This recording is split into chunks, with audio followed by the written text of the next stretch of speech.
खरं तर शिवसेनेचे दोन भाग पडले आणि त्याच्यानंतर शिवसेना एकनाथ शिंदे मुख्यमंत्री महाराष्ट्र राज्याचे मुख्यमंत्री एकनाथ शिंदे यांच्याकडे गेली। पक्षचिन्ह मिळालं, नाव मिळालं आणि सगळं काही त्यांनी अवगतही केलं। जवळपास महाराष्ट्र शासनाला जवळपास 1.5 ते पावणे 2 वर्षाचा कालावधी पूर्ण होते। मात्र शिवसेनेला पुढे आणण्यासाठी जर कोणी प्रयत्न केले असतील, मूळ शिवसेना असो किंवा आत्ताची शिवसेना असो, जर कोणी पुढे आणण्यासाठी प्रयत्न केले असेल तर त्यात प्रामुख्याने नाव घेतलं जाते युवा सेनेचं। युवांचं नेतृत्व पुढे आलं आणि शिवसेना अर्थातच पुढे गेली। मात्र त्या काळची शिवसेना आदित्य ठाकरे यांच्या नेतृत्वामध्ये कार्यरत होती। मात्र या काळची शिवसेना कोणाच्या नेतृत्वात नसताना प्रत्येक युवा सैनिक हा हेराहेरीने काम करतोय आणि त्या शिवसेनेला पुढे आणण्याचं काम करतोय। कार्यकाळानंतर फूट पडल्यानंतर पहिलाच राज्यस्तरीय मेळावा युवा सेनेचा पार पडतो ठाण्यामध्ये आणि त्या युवा सेनेच्या या मेळाव्याचं आयोजक आपल्यासोबत आहेत पूर्वेश प्रताप सरनाईक, जे युवा सेनेचे कार्याध्यक्ष आहेत।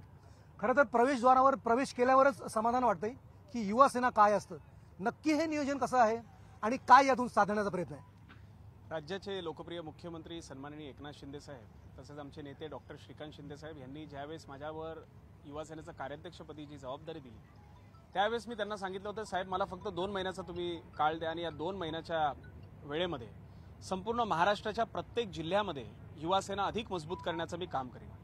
युवा संवाद दौऱ्याच्या माध्यमातून प्रत्येक जिल्ह्यामध्ये जाऊन युवकांशी संवाद करून त्यांच्याशी चर्चा करून आज युवा सेनेची बांधणी प्रत्येक जिल्ह्यामध्ये केलेली आहे। आणि ह्या सगळ्या बांधणी झाल्यानंतर माझ्या मनामध्ये एक संकल्पना होती की राज्याचे लोकप्रिय मुख्यमंत्री सन्माननीय एकनाथ शिंदे साहेबांनी आमच्यासारख्या युवकांना मार्गदर्शन करावं आणि त्याच निमित्ताने आज या ठिकाणी ठाण्यामध्ये युवा महाराष्ट्र नावाचा हा जो आमचा राज्यस्तरीय मेळावा आहे त्याचं आम्ही आयोजन केलेलं आहे। तुमच्या बोलण्यातून एक महत्त्वाचा विषय आला आणि तो शब्द होता की बांधणी। हे खरं तर खडतर प्रवास असतं, म्हणजे कुठल्याही गोष्टीची बांधणी करणं हे तितकं सोपं नसतं। सहज पार करता येत नसतं समुद्र, त्यासाठी प्रॅक्टिस करावी लागते। काय नक्कींदरीत या बांधणीमध्ये तुम्हाला अडचणी आल्या आणि आता तुम्ही ते पार करताय?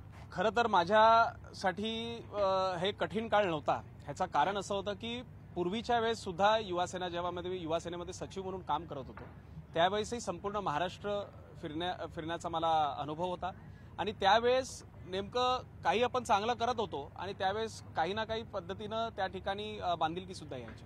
आज शिंदे साहेबांनी आणि डॉक्टर श्रीकांत शिंदे साहेबांनी माझ्यावर जो विश्वास ठेवलेला आहे आणि मला जे फ्रीडम त्यांनी दिलेलं आहे काम करण्यासाठी, त्यांनी मला पूर्णपणे जी ताकद दिलेली आहे त्या ताकदीमुळे प्रत्येक जिल्ह्यामध्ये जाऊन युवकांनी माझ्यावर जो विश्वास टाकून आज युवा सेनेमध्ये सामील झाले आणि बांधणी करत असताना मी तुम्हाला सांगतो, युवा सैनिकांना महाराष्ट्राच्या तमाम युवकांना शिवसेनेमध्ये काम करायचं आहे।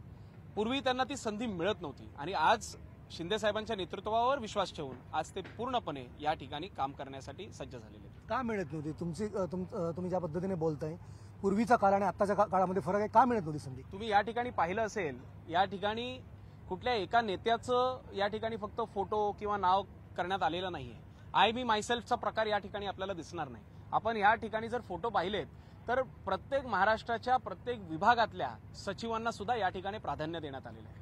पूर्वी असं व्हायचं की मंचावर फक्त आणि फक्त एक व्यक्ती येणार, तोच मार्गदर्शन करणार, कार्यक्रम संपला।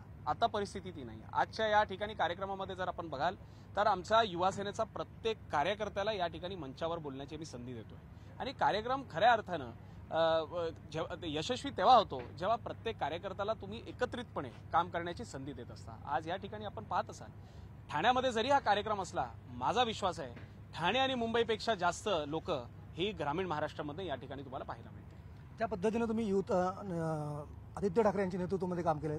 आता तुम्ही ज्या पद्धतीने सांगताय, एकनाथ शिंदे असोत किंवा आणखी कोणी तुमचे सचिव असोत यांच्या नेतृत्वामध्ये तुम्ही काम करताय, तुम्ही पुढे येत आहे, काय फरक एकंदरीत वाटते तुम्हाला? तुम्ही ज्या पद्धतीने आता म्हणालात की कोणता एक नेता ज्यावेळेस यायचा आणि भाषण करून निघून जायचा, आता ती परिस्थिती नाही, तर ती तफावत तुम्हाला जाणवते? म्हणजे काय तफावत आहे, पुढची मागची काय परिस्थिती? बघा, पूर्वी आम्ही नेत्यांसाठी काम करत होतो, आजच्या तारखेला आम्ही कार्यकर्त्यासाठी काम करतो। आज एकनाथ शिंदे साहेब जरी राज्याचे मुख्यमंत्री असले तरी शिंदे साहेब हे नेता म्हणून काम करत नाही, मुख्यमंत्री म्हणून जरी आज मुख्यमंत्री जरी ते असले तरी एक सर्वसामान्य कार्यकर्ता म्हणून ते काम करतायत। आणि मी माझ्या तमाम युवा सैनिकांना एकच गोष्ट सांगत असतो की आपण प्रत्येकाने जमिनीवर राहून काम करायला हवं, कार्यकर्ता म्हणून काम करायला हवं आणि जर आपण कार्यकर्ता म्हणून काम केलं तर निश्चितपणे येणाऱ्या काळामध्ये आपण सुद्धा महाराष्ट्रामध्ये प्रत्येक लोकांपर्यंत पोहोचण्यासाठी एक चांगलं नेतृत्व आपल्या स्वतःमध्ये निर्माण आपण करू शकू, या विश्वासाने आपण सगळ्यांना या ठिकाणी मेसेज देत असतो. तुम्ही आज तरुणांना जवळ केलं, तरुणांना इथे जमवलेलं आहे, तुम्हाला विश्वास आहे तुम्ही ज्या पद्धतीने आता म्हणता त्याप्रमाणे येणाऱ्या लोकसभेच्या निवडणुका किंवा विधानसभेच्या निवडणुकांमध्ये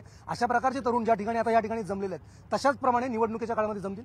युवासेना ज्या पद्धतीनं आज शिंदे साहेबांच्या नेतृत्वाखाली काम करते, मला विश्वास आहे की आजपर्यंत कुठल्याही युवा संघटनेने आपल्या पालक संघटनेला जितकी साथ दिली नव्हती तशी साथ येणाऱ्या या लोकसभेच्या निवडणुकीमध्ये युवासेनेच्या माध्यमातून शिवसेनेला मिळणार, हा माझा पूर्ण विश्वास आहे. काय वाटतं एकंदरीत लोकसभेच्या निवडणुका असोत किंवा विधानसभेच्या निवडणुका काय प्रायोरिटी असेल तुमच्यासाठी? म्हणजे पूर्वी जी नसायची ती आता असेल? पूर्णपणे बांधणी करणं. ज्या युवकांना पूर्वीच्या काळामध्ये संधी मिळत नव्हती त्या प्रत्येक युवकाला या ठिकाणी संधी देण्याचं आम्ही काम करणार आहोत. प्रामुख्यानं बेरोजगारीचा जो विषय आहे, आज राज्याचे मुख्यमंत्री तसेच राज्याचे उद्योगमंत्री उदय सामंत साहेब यांच्या माध्यमातून आम्ही पूर्णपणे सोडवण्याचा सुद्धा प्रयत्न करतोय. पूर्वी फक्त संघटना आणि त्याचबरोबर काही नेत्यांचा प्रचारासाठी आम्हाला युवासेनेमध्ये काम करावं लागत होतं. आत्ताची परिस्थिती ती नाही. आता लोकांसाठी काम करण्यासाठी आम्हाला या ठिकाणी युवासेनेमध्ये काम करता येत आहे आणि त्या गोष्टीचा मला खूप आनंद आहे. आणि म्हणूनच येणाऱ्या काळामध्ये प्रत्येक युवा सैनिक हा निवडणुकी असो किंवा संघटनेचं कुठलंही काम असो त्या सगळ्या ठिकाणी युवासेना मोठ्या प्रमाणात आपल्याला दिसून येईल. आजचं नियोजन कसं आहे? मुख्यमंत्री येणार आहेत, संबोधित करणार आहेत, काय नियोजन? आज या कार्यक्रमाला प्रामुख्यानं राज्याचे मुख्यमंत्री साहेबांचं मार्गदर्शन असणारच आहे, परंतु आकर्षण जर आपण मला विचारलं तर आज या कार्यक्रमाचं आकर्षण हे डॉक्टर श्रीकांत शिंदे साहेब आणि त्यांची एक मुलाखत घेतली जाईल. ती मुलाखत अवधूत गुप्ते हे या ठिकाणी घेणार आहेत. त्याचबरोबर शिवसेनेच्या प्रत्येक कार्यक्रमाला आपण पाहिलं असेल की अनेक नेते येतात, मार्गदर्शन करतात. आज ह्या युवासेनेच्या कार्यक्रमाला आम्ही शिवसेनेचे भविष्याचे जे चेहरे आहेत, भविष्याचे जे नेतृत्व करणारे लोक आहेत, ह्या सगळ्यांना आम्ही संधी देणार आहोत. त्यामध्ये आमदार योगेश कदम, खासदार धैर्यशील माने, खासदार मिलिंद देवरा तसेच उद्योगमंत्री उदय सामंत अशा लोकांना संधी मिळणार आहे. त्याचबरोबर युवासेनेच्या आमच्या ज्या सचिव आहेत त्या प्रत्येक सचिवाचा या ठिकाणी इंटरव्ह्यू घेतला जाईल. आणि त्याचबरोबर या ठिकाणी शिवगौरव पुरस्काराच्या माध्यमातून अजिंक्य रहाणे आणि शशिकांत धोत्रे या दोन्ही युवकांना आज मुख्यमंत्री महोदयांच्या हस्ते शिवगौरव पुरस्कार सुद्धा देण्यात येणार आहे. तरुण आज स्फूर्ती घेऊन येणार आहेत, तुम्ही चैतन्य निर्माण करण्याचा प्रयत्न केलेला आहे. हेच युवक पुढे जाऊन आता पुढे काहीतरी शिवसेनेसाठी करणार आहेत.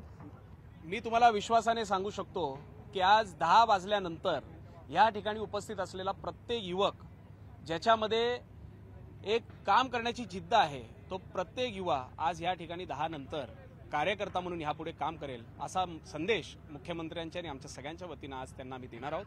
आणि येणाऱ्या काळामध्ये शिवसेना आणि युवासेनेचा प्रत्येक कार्यकर्ता हा नेता म्हणून नाही तर कार्यकर्ता म्हणून काम करताना आपल्याला पाहता येईल. व्हिडिओ जर्नलिस्ट गणेश गंगाडसह प्रमोद पाटील, न्यूज 18 लोकमत, ठाणे.